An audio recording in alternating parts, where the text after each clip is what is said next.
أستغفر الله إن الله كان توابا أستغفر الله إن الله كان توابا أستغفر الله إن الله كان توابا أستغفر الله إن الله كان توابا أستغفر الله إن الله كان توابا أستغفر الله إن الله كان توابا أستغفر السميع العليم من الشيطان الرجيم. بسم الله الرحمن الرحيم. ولقد آتينا موسى الكتاب فاختلف فيه ولولا كلمة سبقت من ربك لقضي بينهم وإنهم لفي شك منه مريب وإن كلا لما ليوفينهم ربك أعمالهم إنه بما يعملون خبير فاستقم كما أمرت ومن تاب معك ولا تطغوا إنه بما تعملون بصير ولا تركنوا إلى الذين ظلموا فتمسكم النار وما لكم من دون الله من أولياء ثم لا تنصرون وأقم الصلاة طرفي النهار وزلفا من الليل إن الحسنات يذهبن السيئات ذلك ذكرى للذاكرين واصبر فإن الله لا يضيع أجر المحسنين فلولا كان من القرون من قبلكم أولو بقية ينهون عن الفساد في الأرض إلا قليلا ممن أنجينا منهم واتبع الذين ظلموا ما أترفوا فيه وكانوا مجرمين وما كان ربك ليهلك القرى بظلم وأهلها مصلحون ولو شاء ربك لجعل الناس أمة واحدة ولا يزالون مختلفين إلا من رحم ربك ولذلك خلقهم وتمت كلمة ربك لأملأن جهنم من الجنة والناس أجمعين وكلا نقص عليك من أنباء الرسل ما نثبت به فؤادك وجاءك في هذه الحق وموعظة وذكرى للمؤمنين وكل الذين لا يؤمنون اعملوا على مكانتكم إنا عاملون وانتظروا إنا منتظرون ولله غيب السماوات والأرض وإليه يرجع الأمر كله فاعبده وتوكل عليه وما ربك بغافل عما تعملون صدق الله العظيم.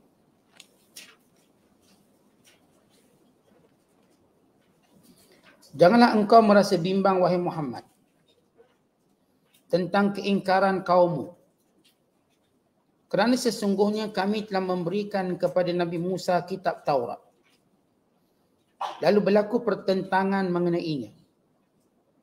Dan kalau tidaklah kerana telah terdahulu kalimah ketetapan dari Tuhanmu untuk menangguhkan hukuman hingga ke suatu masa yang tertentu, tentulah dijatuhkan hukuman azab dengan serta-merta kepada mereka. Dan sesungguhnya mereka masih menaruh perasaan ragu-ragu tentang kebenaran Al-Quran itu. Dan sesungguhnya tiap-tiap seseorang akan disempurnakan oleh Tuhanmu balasan amal mereka. Sesungguhnya Allah amat mendalam pengetahuannya tentang apa yang mereka kerjakan. Oleh itu hendaklah engkau wahai Muhammad sentiasa tetap teguh di atas jalan yang betul sebagaimana yang diperintahkan kepadamu. Dan hendaklah orang-orang yang rujuk kembali kepada kebenaran mengikutimu berbuat demikian. Dan janganlah kamu melampaui batas hukum-hukum Allah. Sesungguhnya Allah Maha melihat akan apa yang kamu kerjakan. Dan janganlah kamu cenderung kepada orang-orang yang berlaku zalim. Maka kalau kamu berlaku demikian, api neraka akan membakar kamu. Sedang kamu tidak ada sebarang penolong pun yang lain dari Allah. Kemudian dengan sebab kecenderungan kamu itu, kamu tidak akan mendapat pertolongan.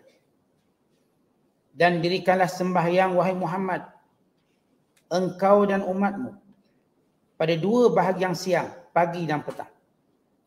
Dan pada ketika yang berhampiran dengannya dari waktu malam. Sesungguhnya amal-amal kebajikan, terutama sembahyang itu menghapuskan kejahatan. Perintah-perintah Allah yang demikian adalah menjadi peringatan bagi orang-orang yang mau beringat. Dan sabarlah wahai Muhammad, engkau dan umatmu, dalam mengerjakan suruhan Allah. Kerana sesungguhnya Allah tidak akan menghilangkan pahala orang-orang yang berbuat demikian. Maka sepatutnya ada di antara umat-umat yang telah dibinasakan dahulu daripada kamu itu orang-orang yang berlebihan akal fikiran yang melarang kaumnya dari perbuatan-perbuatan jahat di muka bumi. Tetapi sayang, tidak ada yang melarang melainkan sedikit sahaja. Itu orang-orang yang kami telah selamatkan di antara mereka. Dan orang-orang yang tidak melarang itu telah menitik beratkan segala kemewahan yang diberikan kepada mereka. Dan menjadilah mereka orang-orang yang berdosa. Dan Tuhanmu tidak sekali-kali hendak membinasakan mana-mana negeri dengan sebab kezaliman penduduknya, selagi mereka sentiasa memperbaiki keadaan sesama sendiri. Dan kalaulah Tuhanmu wahai Muhammad menghendaki, tentulah ia menjadikan umat manusia semuanya menurut agama yang satu. Tetapi ia tidak berbuat demikian. Dan kerana itulah mereka terus-menerus berselisihan. Tetapi orang-orang yang telah diberi rahmat oleh Tuhan, mereka bersatu dalam agama Allah. Dan untuk perselisihan dan rahmat, itulah Allah menjadikan manusia. Dan dengan demikian itu sempurnalah janji Tuhanmu. Sesungguhnya aku akan memenuhi neraka Jahannam dengan sekalian jin dan manusia yang berdosa. Dan tiap-tiap berita dari berita Rasul-Rasul itu kami ceritakan kepadamu wahai Muhammad untuk menguatkan hatimu dengannya. Dan telah datang kepadamu dalam berita itu kebenaran.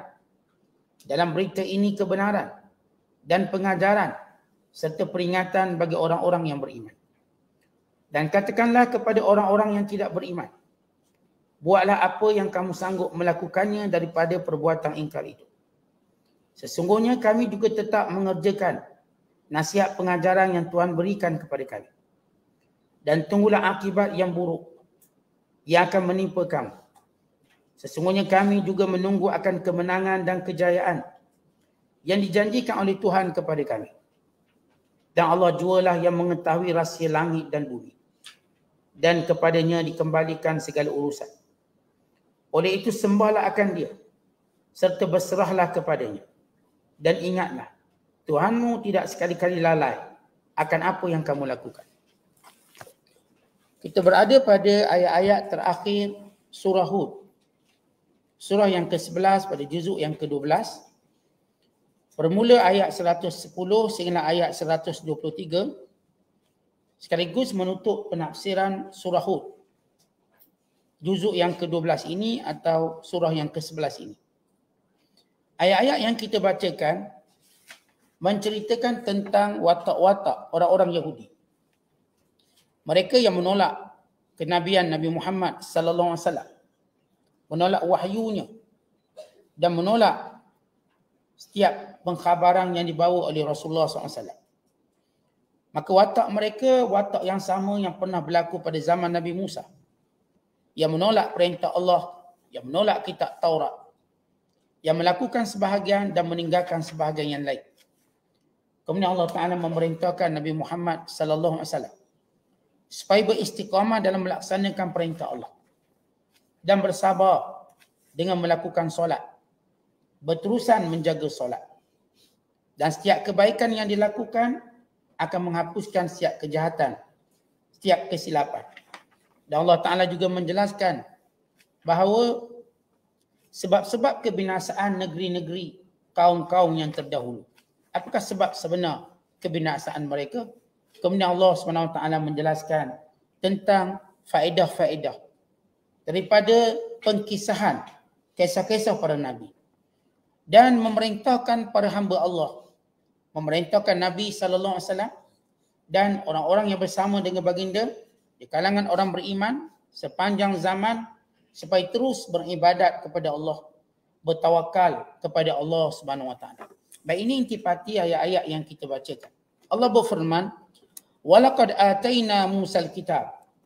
Sesungguhnya kami telah mengurniakan, mewahyukan kepada Musa akan kitab, yakni kitab Taurat. Faqturifa fih, namun orang-orang yang diturunkan kitab Taurat ini di kalangan orang-orang Yahudi mereka berselisih. Maka demikian juga tentang kekufuran orang-orang Mekah. Artinya bila Nabi SAW yang diutuskan pada permulaannya untuk merawat penyakit orang-orang Mekah, kesyirikan mereka, maka Rasulullah SAW melihat antara watak orang-orang musyrik Mekah ialah menolak wahyu Allah. Maka Allah memberi pengkhabaran kepada baginda sallallahu alaihi wasallam bahawa menolak kitab yang diturunkan itu bukan sekadar perangai orang Mekah, bukan perangai manusia sepanjang zaman. Termasuklah kaum Nabi Musa. Termasuklah Taurat yang diturunkan. Ini kerana pengaruh Taurat itu besar berbanding kitab yang lain seperti Injil dan juga Zabur.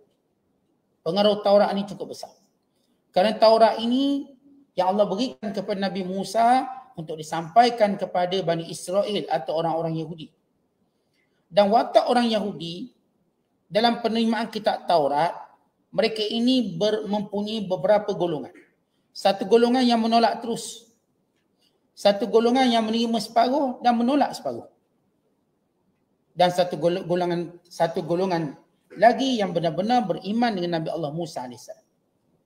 Maka Allah Ta'ala membawakan ayat ini untuk menjelaskan kepada Rasulullah. Begitulah perangai manusia bila berhadapan dengan para nabinya. Ada yang menerima dakwah dengan sungguh-sungguh, beriman dengan risalah. Ada di kalangan mereka yang mengingkarinya. Sebagaimana orang-orang kafir di kalangan kaum Nabi Musa, yang mengingkari tauhid lalu menyembah patung anak lembu. Yang mengingkari kenabian Nabi Musa sendiri, mendustakan kitab Taurat yang diturunkan. Maka persis mereka seperti orang-orang kafir Mekah.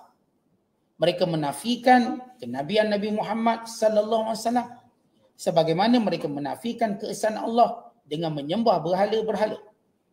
Maka watak manusia yang menolak wahyu ini ialah watak yang memang sudah berlaku kepada Rasul-Rasul terdahulu. Kemudian kata Allah Ta'ala, "Walaula kalimatun sabaqat min rabbika laqudiya bainahum." Allah Ta'ala punya ketetapan. Ketetapan Allah, perselisihan dan penolakan mereka terhadap kitab Taurat. Ya, kalau tidak kerana Allah Ta'ala telah menetapkan tempoh di mana mereka akan dibinasakan di hari akhirat kelak. Bila mereka menafikan tidak kitab Taurat, menolak, beramal separuh, tolak separuh, Allah Ta'ala tak musnahkan mereka sekaligus. Di mana azab Allah ini terbahagi pada dua. Satu dinama azab isti'sal. Isti'sal maknanya Allah musnah semua. Sebagaimana kaum Nabi Nuh. Sebagaimana kaum Ad, kaum Thamud. Ini dipanggil azab isti'sal. Yang kedua ialah azab yang menimpa sebahagian mereka. Tidak menimpa sebahagian yang lain. Sebahagian orang jahat ditimpa azab. Sebagaimana Bani Israel yang menceroboh kemuliaan hari Sabtu ditukar jadi monyet dan babi. Tapi tak semua kena. Tak semua kena. Ada sebahagian tak kena. Dan di kalangan Bani Israel, pengikut Nabi Musa, yang mengingkari Nabi Musa, sebahagian dimusnahkan. Dianggap, sebahagian tidak. Diberi peluang lagi. Dan watak ini berterusan. Maka kata Allah, ketetapan Allah kepada yang mendustakan kitab Taurat. Allah tak musnahkan mereka secara istiqsal. yakni kemusnahan semua. Mati belaka. Tapi sebahagian mungkin diazab, sebahagian masih lagi diberi peluang. Maka ini ketetapan Allah. Kerana setiap hukuman Allah, dia ada sunnatullah. Dia ada sunnatullah. Ada kadang-kadang walaupun manusia kufur, Tuhan tidak musnahkan semua. Bahkan Nabi SAW dalam doa baginda dalam hadis yang dikeluarkan oleh Imam Tirmizi, Rasulullah minta kepada Allah dengan 3 perkara. Dan Allah Ta'ala menerima 2 perkara dan menolak 1 perkara. Yang pertama, Nabi SAW meminta supaya umat baginda tidak dikenakan azab isti'sal. Yang ni jangan kena macam kaum Nabi Nuh. Kalau banjir semua mati. Segelintir jangan selamat kalangan beriman. Tidak. Tidak berlaku macam zaman Nabi Nuh kepada umat Muhammad. Tidak berlaku sebagaimana kaum Ad, kaum Samud yang dibinasakan semua. Rasulullah berdoa walau bagaimanapun engkar jahat umat baginda yang kafir dan sebagainya, tak diturunkan azab secara menyeluruh.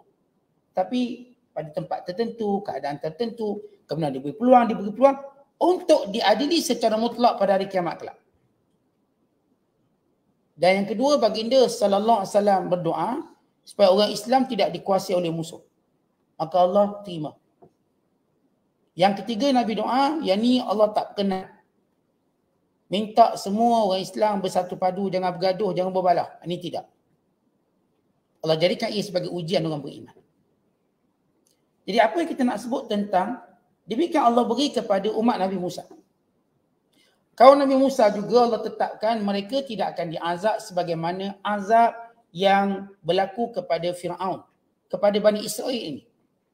Yang kita maksudkan Bani Israel. Jadi sebahagian mereka percaya pada Taurat, sebahagian tidak. Sebahagian beramal dengan sebahagian, meninggalkan sebahagian. Kata Allah, walaula kalimatun sabaqat, kalau tidak kerana takdir yang ditentukan, keputusan yang telah Allah Ta'ala tetapkan, min rabbika laqudiya bainahum, nescaya yang menolak Taurat, yang beriman separuh kami musnahkan semua. Tapi ini satu ketetapan Allah, bahawa perkara ini akan dibawa akhirat kelak. Maka sama juga pada orang Islam. Dan sama juga pada umat musyrikin Mekah. Yang sebahagian mereka menerima Quran, sebahagian mereka tidak mahu menerima.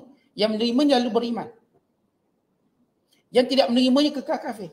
Tapi Allah Ta'ala tak musnahkan mereka. Untuk diadili akhirat kelak. Akhirnya sebahagian yang tidak beriman ini, mereka mungkin memeluk Islam lepas tu. Dan beriman. Ataupun mereka mati dalam keadaan kekafiran. Mati dalam peperangan atau mati kerana tua dan sebagainya. Tapi Allah tidak hukum tentang penolakan itu di dunia. Kerana hukuman untuk penolakan wahyu Allah itu akan berlaku akhirat kelak. Maka ini yang disebutkan sunnatullahnya. Kemudian kata Allah, wa innahum lafi syakkim minhu murib. Memang perangai mereka sentiasa ragu dengan apa yang kami turunkan. Dek kerana jiwa mereka yang kotor, kekufuran, kedegilan, keegoan, kerana mereka tidak mahu berfikir sebagaimana Bani Israel, kaum Nabi Musa, demikian juga orang Mekah yang menolak dakwah kamu wahai Muhammad. Walau mereka bukan tidak tahu bagaimana keindahan Al-Quran, bahasa Al-Quran, bahawa ia benar-benar bukan daripada kamu tapi daripada Allah, bersifat mukjizat. Wa inna kullal lamma la yuwaffiyannahum rabbuka a'malahum. Sesungguhnya semua mereka itu, sama ada umat Nabi Musa atau umat kamu wahai Muhammad, semuanya akan dibalas mengikut perbuatan mereka. Innahu bima ya'maluna khabir. Allah sentiasa mengetahui, menghitung, mencatat setiap perbuatan-perbuatan mereka. Sama ada yang kecilnya atau yang besarnya. Semuanya akan mendapat balasan yang sepadan. Maka Allah Ta'ala menurunkan ayat ini untuk menghiburkan baginda sallallahu alaihi wasallam dan memberitahu Rasulullah inilah dia sunnatullah dalam dakwah. Ada yang terima, ada yang tolak. Namun Allah tak akan memusnahkan mereka menolak wahyu Allah ini. Sebagaimana Allah tidak memusnahkan sebahagian Bani Israel. Maka biarkan sampai akhirat kelak untuk diadili. Sama juga di kalangan umatmu wahai Muhammad. Allah tak musnahkan sebagaimana dimusnahkan kaum Nabi Nuh. Tapi dibiarkan hingga satu tempoh. Wa imam mereka yang akan beriman. Wa imam kalangan mereka ini akan diadili di hari akhirat kelak. Kemudian Allah memerintahkan Rasulullah supaya istiqamah. Fastaqim kama umir. Wahai Muhammad, istiqamalah sebagaimana yang telah diperintahkan. Wa man taba ma'aka, dan siapa yang bersama dengan kamu yang senantiasa bertaubat daripada kekufuran dan kesyirikan dan beriman bersama denganmu, wala tatrau, dan janganlah kamu melanggar hukum-hukum Allah, sempadan-sempadan Allah, innahu bima ta'maluna basir, Allah itu mengetahui setiap perbuatan kamu. Baik, dalam ayat ini, bila mana Allah cerita kalangan manusia itu memang ada berbagai-bagai golongan dalam menerima dakwah, yang menerima dan yang menolak. Maka Allah Subhanahu Wa Taala memerintahkan Rasulullah, apapun keadaan orang tolak, maka tetap terus istiqamah. Istiqamah dalam dakwah, istiqamah dalam amalan, istiqamah dalam bicara, istiqamah dengan akhlak. Apakah Nabi SAW tak istiqamah? Tidak. Nabi memang dah istiqamah dah. Tapi kenapa datangnya perintah istiqamah? Sedangkan Rasulullah SAW sudah istiqamah untuk menunjukkan mulianya istiqamah dan perlu ia berterusan. Macam gini, kita jumpa budak rajin dah, tapi kita lagi nasihat, jangan lupa baca buku, belajar sungguh-sungguh. Kawan tu dah sungguh dah belajar. Habis kenapa kita nasihat lagi? Supaya dia berterusan bersungguh-sungguh. Atau untuk menunjukkan kemuliaan amalan itu. Nabi SAW memang daripada awal dakwah Nabi istiqamah. Dan sahabat-sahabat yang bersama Rasulullah, yang telah meninggalkan kekufuran, yang telah meninggalkan kejahilan, kesyirikan, maka mereka juga istiqamah bersama dengan Nabi SAW dalam melaksanakan perintah Allah, menyebarkan dakwahnya, bahkan bertahan daripada aniaya, kezaliman, kejahatan musyrikin Mekah. Maka Allah Ta'ala menyuruh Rasulullah, walau bagaimana watak orang-orang musyrikin Mekah dalam menerima atau menolak, kamu terus dia dakwah, terus. Dan suruh orang-orang yang bersama kamu terus untuk istiqamah, jangan berputus asa. Untuk menunjukkan dalam melaksanakan perintah Allah, maka jangan ada putus asa. Wa imma kita menyebut tentang dakwah kita pada orang kafir, ataupun dakwah kita kepada sesama kita orang Islam, atau dakwah seorang ibu, seorang ayah kepada anak-anak, atau dakwah seorang suami pada isteri, atau dakwah seorang isteri kepada suami. Kadang-kadang ada isteri, suami dia yang jenis masalah, tak semayang, tak buat perintah Allah, maka dia jangan putus asa, istiqamah suruh. Atau kadang-kadang kita mak ayah berhadapan dengan anak-anak yang abaikan perintah Allah, anak-anak yang tak peduli halal haram, maka jangan kita berhenti untuk menyampaikan perintah Allah. Jangan sesekali kita jemu lalu kata, penat dah saya Ustaz, berbuih mulut dah saya dah bosan dah. Jangan. Kerana perintah Allah ini, tuan-tuan sekalian, bukan nilainya orang dengar atau orang tak dengar. Nilai utama apakah kita patuh atau tidak. Perintah Allah itu ialah ujian untuk kita. Kita diperintahkan sembahyang. Macam mana pun yang kita lalui dalam kehidupan kita, kekal solat. Macam saya selalu sebut, kita kalau solat duha ni bukan sebab nak suruh murah rezeki. Kalau tak murah rezeki pun kita terus solat duha, kita istiqamah. Kadang-kadang setengah amalan memang kita tahu ada kelebihan-kelebihan. Namun kita tidak memandang kelebihan itu yang menyebabkan kita istiqamah. Tapi istiqamah itu kerana ketaatan pada Allah. Umpama contohlah, kita kalau musafir kita baca doa. Dan kita mau tahu kelebihan baca doa musafir, Allah selamatkan dan sebagainya. Tiba-tiba Allah uji berlaku juga apa yang kita tak suka. Apakah selepas itu kita berhenti baca doa? Tidak, kita tetap istiqamah.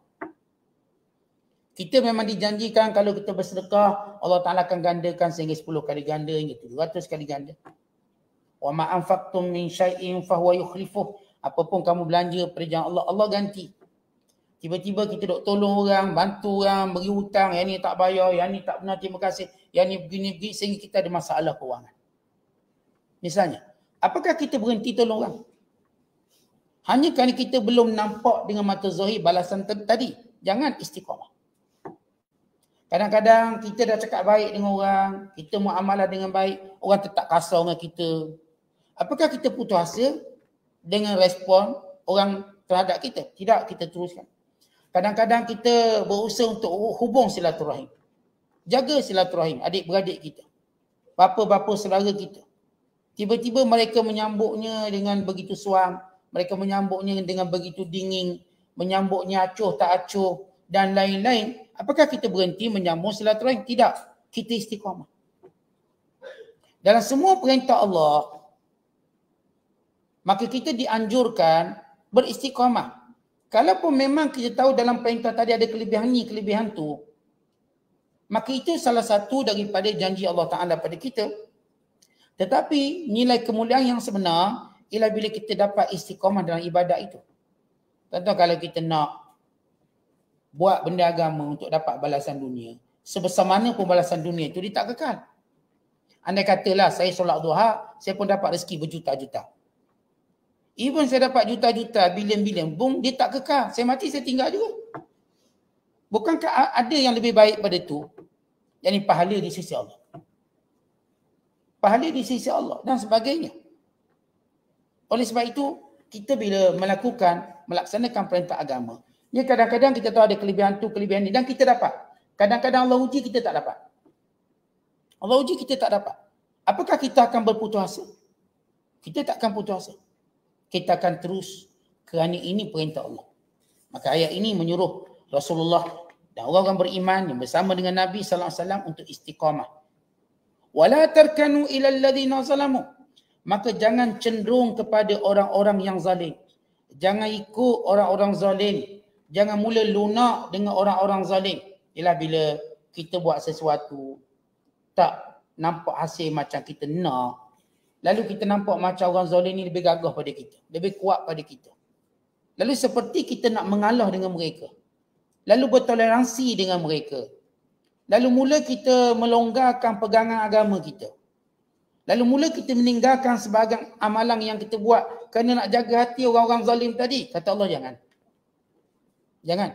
Ya kadang-kadang tuan-tuan sekalian, macam contohlah kita tak boleh nak tegur orang. Tak boleh nak tegur orang supaya buat jadi baik. Kita pun ikut orang tu. Tegur pun jadi gaduh, Ustaz. Saya pun tak nak lah. Lebih-lebih saya tak apa. Saya biar je Ustaz. Dia tak semayang pun saya biar, tak apalah. Kita kira benda-benda mungkar ni tak boleh tegur. Kalau tegur Ustaz, jadi bergaduh kita suami isteri. Contoh. Bergaduh kita adik-beradik. Bergaduh kita kawan-kawan. Saya bila tak tegur ni Ustaz, barulah boleh berkawan elok. Jadi kita pun ikutlah dia nak ke mana pun. Dia nak ngompak, dia nak ngeji, nak untuk kita dengar je. Tumpang dengar sekali. Kalau kita tegur, gaduh. Dia kata kita orang baik lah, terlebih warak lah. Ni manusia suci. Kita pun takut tak boleh kawan. Sebahagian manusia, kerana dia cenderung kepada orang zalim, dia mula berkompromi dalam melaksanakan perintah Allah. Akhirnya dia pun tak semayang sekali. Dia pun mungkin melambatkan semayang. Kerana nak jaga hati orang-orang yang zalim tadi. Yang dia tegur tak berjaya berubah. Dan dia pun macam penat untuk melaksanakan perintah Allah. Maka mula dia berlembut dengan orang-orang yang zalim tadi. Dan dia cenderung. Lalu dia mula tidak mencegah kemungkaran. Bukan lebih teruk pada itu, dia juga buat kemungkaran orang tu. Saat saya tegur geng-geng karaoke ni tak nak berhenti. Habis buat macam mana? Dah saya pun tak ramai kawan kat pejabat ni. Tak ramai kawan kat sekolah ni. Tak ramai kawan kat tempat kerja ni. Jadi saya pun follow sekali lah. Tapi saya tak karaoke Ustaz. Saya berzikir. Mula-mula. Lama-lama saya karaoke juga tapi lagu Selimut Putih Ustaz. Lama-lama dah selimut warna-warni pula. Akhirnya dia pun jadi macam tu. Maka Allah ingatkan kita. Dalam istiqamah dalam agama, memang istiqamah ni berat. Sehingga kata Nabi SAW tentang bagaimana beratnya istiqamah. Sehingga Rasulullah menyatakan, ayat inilah yang menyebabkan kepala aku berubah. Ayat ni. Yang menyebabkan kepala aku berubah kerana berat untuk istiqamah. Kerana istiqamah memerlukan kepada mujahadah yang kuat. Memerlukan kesungguhan. Memerlukan kepada kita berdoa kepada Allah senantiasa. Sebab bukanlah perkara yang mudah. Sehingga Nabi mengatakan syayyabatni Hud wa akhawatuha. Surah Hud telah menjadikan rambut aku ada uban. Rambut uban. Uban Nabi SAW bukan sebab ubang tua. Kita tuan-tuan ubang tua dan ubang nak mati. Ubang kita. Tak Ustaz, saya ni bukan ubang nak mati sebab saya muda lagi tapi ada ubang. Tak, itu nak mati dah tu. Maka kita kena bersedia. Ubang Rasulullah SAW bukan sebab nak mati. Kerana Nabi terlalu memikirkan hal akhirat. Memikirkan terhadap perintah Allah sehingga berubah. Berubah baginda sallallahu alaihi wasallam bagi melaksanakan. Bayangkan dakwah Rasulullah pada permulaan itu begitu tough. Begitu kita katakan kuat. Sebab baginda nak ubah masyarakat Mekah. yang degil ni, bagaimana proses tadi begitu sukar. Kita tuan-tuan nak ajak orang masuk Islam hari ni pun tak terkeluar suara. Padahal dalam keadaan kita ada segala kemudahan. Nak mesej dia pun takut. Ini Rasul berhadapan dengan mereka, dengan kebiasaan, dengan adat, budaya mereka, pegangan nenek moyang mereka. Bukan satu benda yang mudah. Dan Nabi pula perlu istiqamah dalam tempoh 13 tahun dalam dakwah di Mekah. Satu benda yang berat. Maka Allah perintahkan.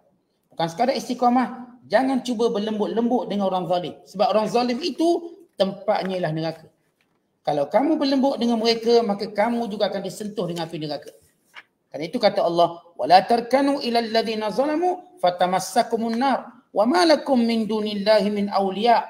Dan bukan sekadar kamu akan disentuh oleh api neraka, kamu tidak akan ada pembantu yang menolong kamu melepaskannya. Ini amaran kepada peringatan kepada baginda sallallahu alaihi wasallam, bukan kepada orang-orang yang beriman. Ayat ini bukan sekadar merujuk kepada orang kafir yang zalim, tetapi termasuk juga orang Islam yang zalim. Mana-mana orang Islam yang zalim, maka kita jangan cenderung pada dia. Kita jangan sokong dia. Kita jangan bersama dengan dia. Kelak azab neraka akan menimpa kita. Baik, ketika mana Allah perintah Nabi supaya istiqamah. Ketika mana Allah memerintah Rasulullah supaya jangan cenderung pada orang zalim. Dua perintah ini berat. Berat. Maka Allah Ta'ala mengajar kepada Rasulullah apakah perkara yang menjadikan baginda akan istiqamah. Dan orang beriman akan istiqamah. Dan kita akan istiqamah. Wa aqimis salah, dan dirikan sembahyang. Tarafayin nahar, iaitu pada siang hari. Pada waktu-waktu siang hari. Wa zulafan minal lail, dan pada waktu malam yang berdekatan. Maksud tarafayin nahar artinya pada siang hari. Mana-mana solat siang hari. Dan kita tahu solat siang hari ada 3 waktu. Subuh, zuhur, asar. Maka ini disebut tarafayin nahar. Iaitu pada siang hari.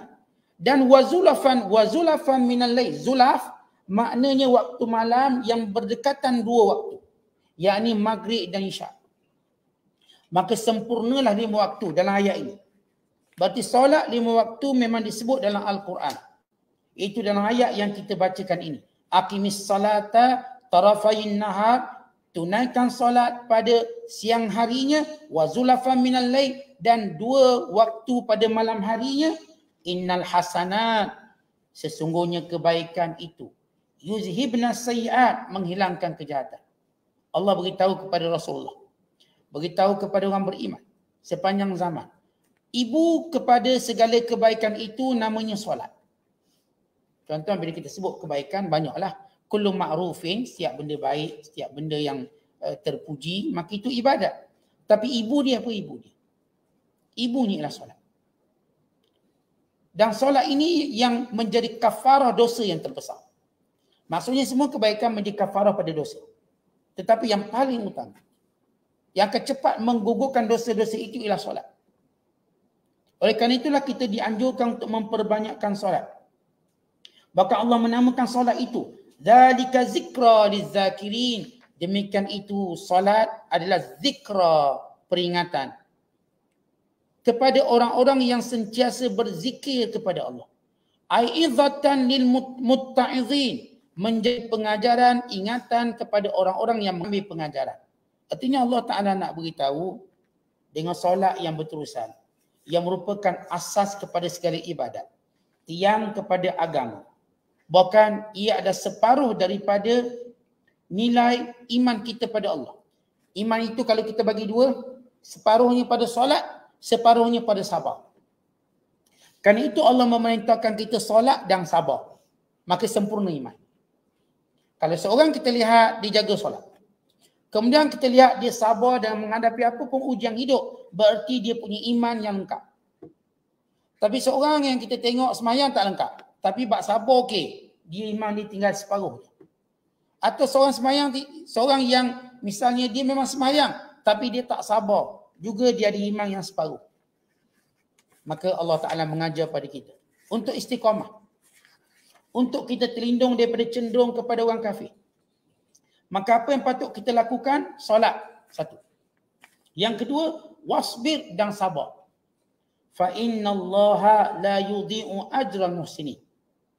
Kerana Allah Ta'ala tidak akan mensia-siakan amalan setiap orang-orang yang melakukan kebaikan.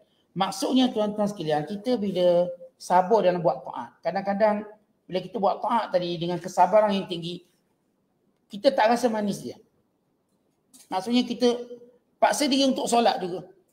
Paksa diri untuk kita berpuasa. Paksa diri untuk kita baca Quran dalam keadaan kita tak rasa seronok. Sebab kita paksa diri kita. Walaupun kita buat cara paksa, Allah Ta'ala tetap tidak akan sia-siakan pahala kita. Ya, kita memang seronok kalau kita mengaji dalam keadaan rasa gembira, kemanisan. Waktu kita solat rasa kemanisan. Waktu kita duduk menuntut ilmu rasa kemanisan. Sehingga waktu rasa kemanisan kita rasa ustaz, sekejap sangat ustaz kuliah. Saya rasa sekejap dia. Itu waktu kemanisan. Tapi waktu kita tak berapa ada lamanya ustaz kuliah. Rasa macam 2 bulan ustaz kuliah. Lama sangat saya rasa. Tapi kita paksa juga. Paksa juga duduk, paksa juga dengar. Walaupun ibadat tu kita buat secara paksaan pada diri kita, secara mujahadah, Allah tak akan sia-siakan itu. Ya, bagi setengah orang mungkin dia rasa ibadat yang dibuat dengan sukarela ni pahala banyak. Ibadat yang dibuat secara paksa, kadang-kadang tuan-tuan, kita bangun subuh tadi, tak berapa, mood kita tak elok sebab semalam tidur lambat. Kalau ikut hati nak tidur lagi. Kalau boleh biar kita tak terkejut. Biar kita qada kalau boleh. Tapi kita tahu kewajiban kita. Terpaksa juga bangun. Kalau tidur 2 jam, 3 jam. Bangun solat subuh. Dan paksa lagi kaki pergi ke masjid, pergi berjemaah. Dan paksa pula kaki berdiri, imam pula baca panjang. Ya, kena hari Jumaat. Oh, banyak saja. Tapi kita paksa. Memang kalau ikut mood kita kantoi ke tu. Tapi kita memaksa. Sebab itu Allah sebut di sini, wasbir, sabar. Kerana setiap amalan yang kita lakukan, walaupun dengan keadaan macam gitu, maka Allah Ta'ala tidak akan sia-siakan. Bahkan kadang-kadang pahalanya jauh lebih besar. Sebab kita lawan diri kita. Sebab kita ni tuan-tuan memang ada waktu keadaan kita tidak punya mood yang baik. Mood yang supportive, yang menyokong untuk kita buat sesuatu.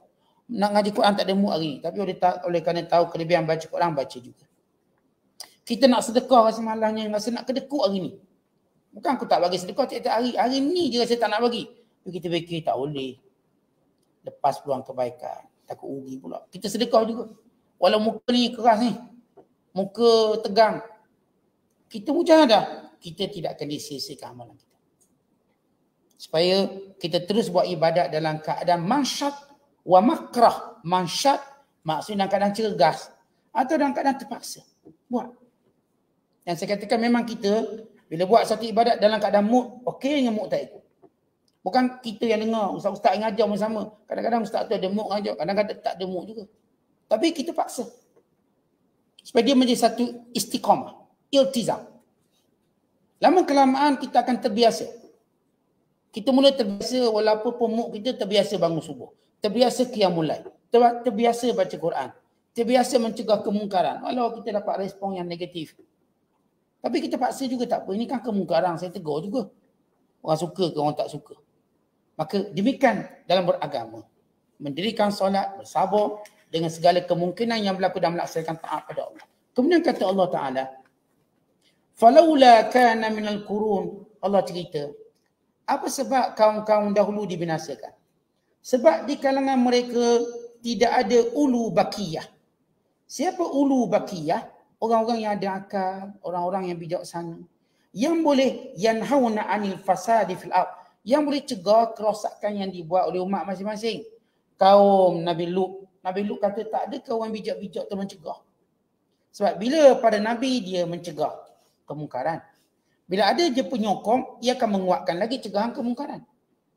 Sebab dalam melaksanakan perintah Allah, dia perlu ada penyokong-penyokong. Penyokong-penyokong tadilah menambahkan kekuatan. Penyokong. Memang ustaz-ustaz ni dia dah laksanakan dakwah. Tapi anak-anak murid ni dia menyokong lagi dakwah, akan menguatkan lagi dakwah.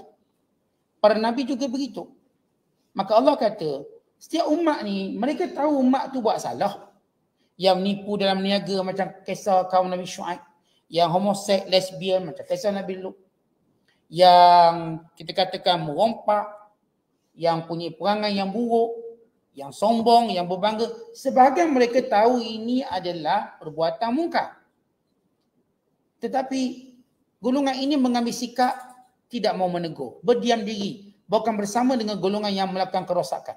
Kata Allah, illa qalilan mimman anjayna minhum. Hanya sikit sahaja di kalangan yang ikut Nabi itu je yang mencegah kemungkaran.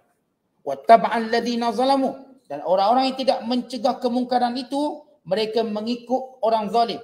Ma'utifu fihi, sebab mereka mencari kekayaan dan kemewahan. Wa kanu mujrimin, dan mereka kekal menjadi syirik kepada Allah. Allah sebut dalam ayat ini. Apakah bila tuan-tuan kita gini, bila ada benda yang salah, ada benda yang tak betul, kita tahu benda tu tak betul. Atas asas iman kita pada Allah, lalu kita cegah benda tak betul. Tapi di kalangan mereka juga tahu benda ni tak betul. Tapi oleh kerana mereka ditawarkan pangkat, jawatan, mereka ditawarkan dengan berbagai insentif keduniaan, syahwat mereka untuk kaya, untuk senang, untuk hidup mewah di dunia yang sementara, menyebabkan mereka abaikan segala bentuk kezaliman, segala bentuk kesyirikan. Maka ini sebab kata Allah. Pertama, ada sebenarnya kalau ikut orang-orang yang patut menyokong Nabi ni ramai. Tapi oleh kerana segelintir mereka yang tahu umat-umat mereka buat salah, tapi kerana kecenderungan untuk dunia, mereka bersama golongan ini. Mereka bersama golongan ini. Wa ma kana rabbuka liyuhlikal qura. Allah Taala tidak pernah memusnahkan satu negeri. Bidzulmin, dengan secara zalim tanpa sebab. Wa ahluha muslihun, dalam keadaan penduduknya orang baik-baik. Sunnatullah, kalau orang tu baik-baik, Allah tak musnahkan.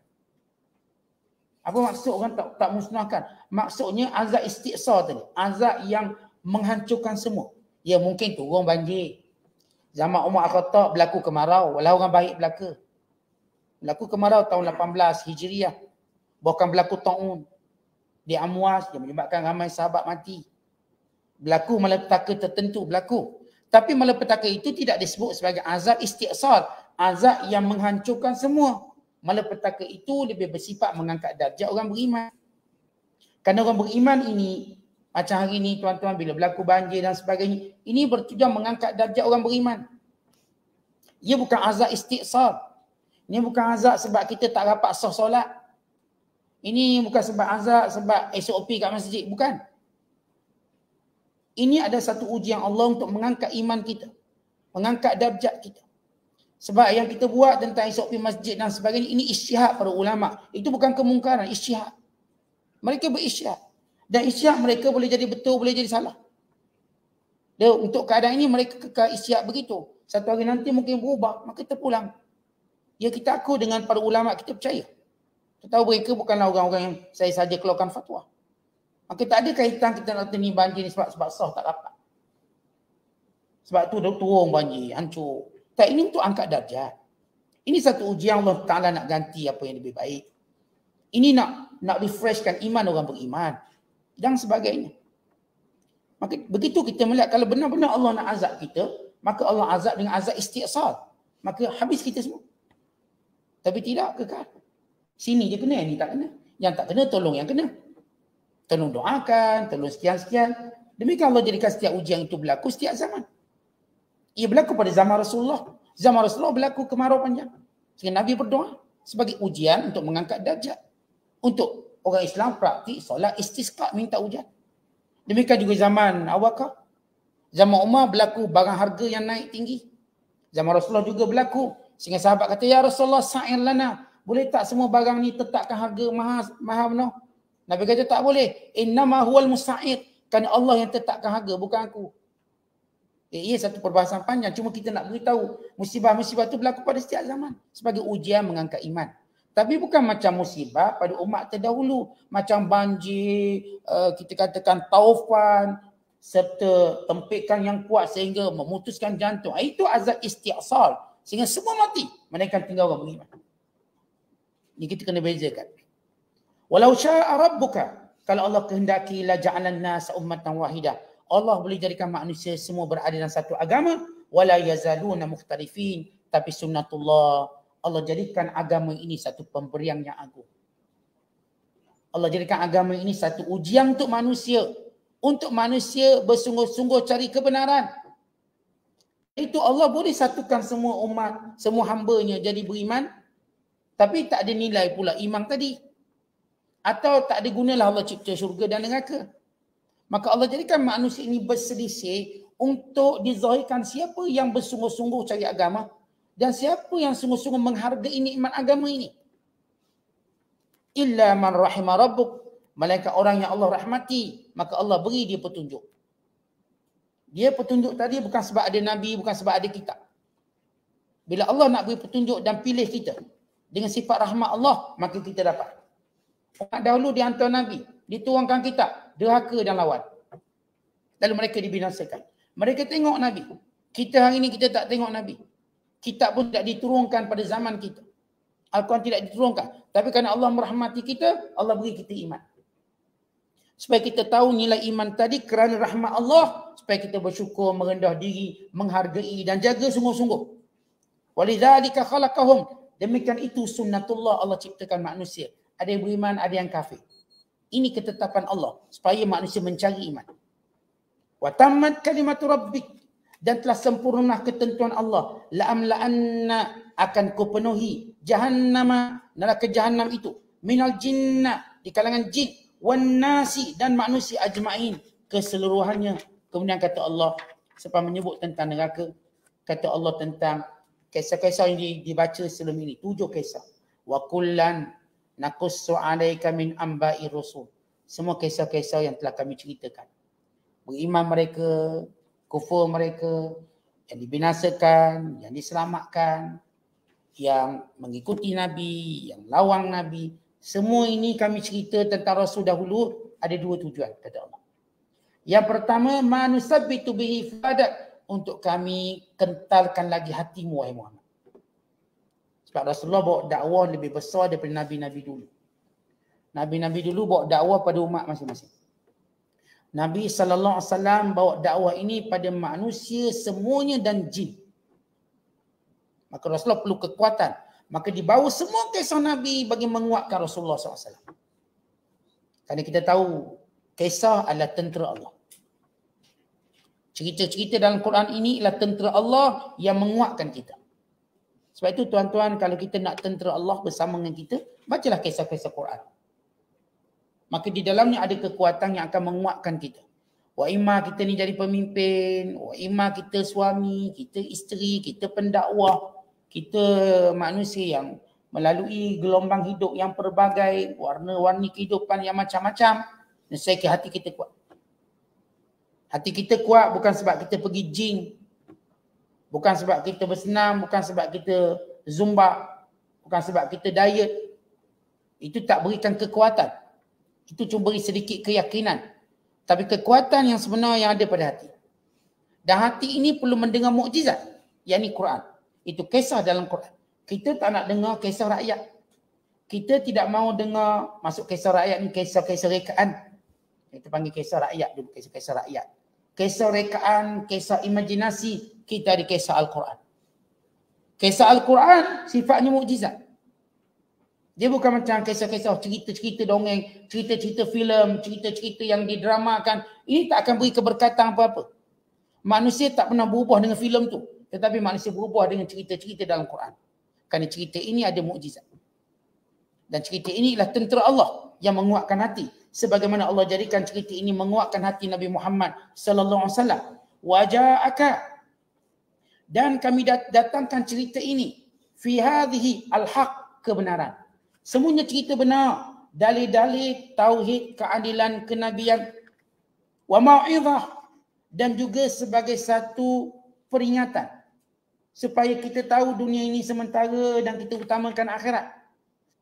Wa dzikra lil mu'minin, dan menjadi petunjuk kepada orang beriman. Kisah ini kata ulama, peranan pertama untuk mengukuhkan semangat Rasulullah dalam berdakwah, dan yang kedua kisah ini kebenaran, pengajaran, peringatan kepada orang beriman tentang sementara dunia, kekal abadi akhirat. Sebab semua cerita tadi Allah tutup dengan dia, itulah dunia dan demikian akhirat begini-begini. Inilah balasan orang kafir dan ini balasan orang beriman. Kemudian kata Allah, wa qul lil ladzina la yu'minun, wahai Muhammad, katakan pada orang kafir yang degil, yang kekal tidak mau beriman, i'malu, buatlah apa kamu nak buat. I'malu ala makanatikum inna amilun. Buatlah apa kamu nak buat, kami akan tetap jalankan perintah Allah. Kamu nak tolak ke, kamu nak bunuh kami ke, kamu nak penjara kami ke, buatlah perancangan apa kamu nak buat. Kami kekal dengan dakwah kami. Wantaziru, kamu tunggu akibat Allah. Inna muntazirun, kami bersama kamu menunggu bagaimana Allah akan azab kamu. Walillah, dan ketahuilah Allah yang mendatangkan azab ini baginya. Dia mengetahui segala yang di langit, segala yang di bumi, dan kepadanya dikembalikan seluruh urusan. Fa'budhu, maka kerana itu wahai Muhammad, kekal terus menyembah Allah, beribadat padanya. Wa tawakkal alaih, dan menyerahkan urusanmu kepada Allah. Wa ma rabbuka bighafilin amma ta'malun. Allah tidak pernah lalai dengan kejahatan orang-orang yang jahat, dengan kezaliman orang-orang zalim, dengan kekufuran orang-orang kafir, dengan penentang orang-orang yang menentang. Bukan Allah Ta'ala bila mana tak turunkan azab lagi, berarti Allah biarkan, berarti Allah lupa. Kerana di sisi Allah ada waktu untuk menghancurkan mereka, ada waktu untuk mengazabkan mereka, ada waktu untuk mendatangkan balasan pada mereka. Kamu kekal beribadat kepada Allah dan tawakal pada Allah. Artinya akhir ayat ini Allah memerintahkan Nabi SAW, jalankan terus dakwah, terus beribadat pada Allah, terus bertawakal pada Allah.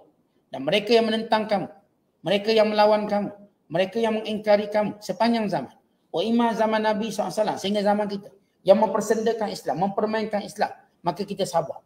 Kita katakan lakukan apa kamu nak lakukan. Kami akan terus melakukan dakwah kami. Dan kami akan kekal melakukan perhambaan kami pada Allah. Dan berserah diri kami kepada Allah. Biarlah kamu nak bertawakal pada harta kamu banyak, tenaga, kekuatan kamu yang ramai, tentera kamu yang canggih. Silakan, kami bertawakal pada Allah.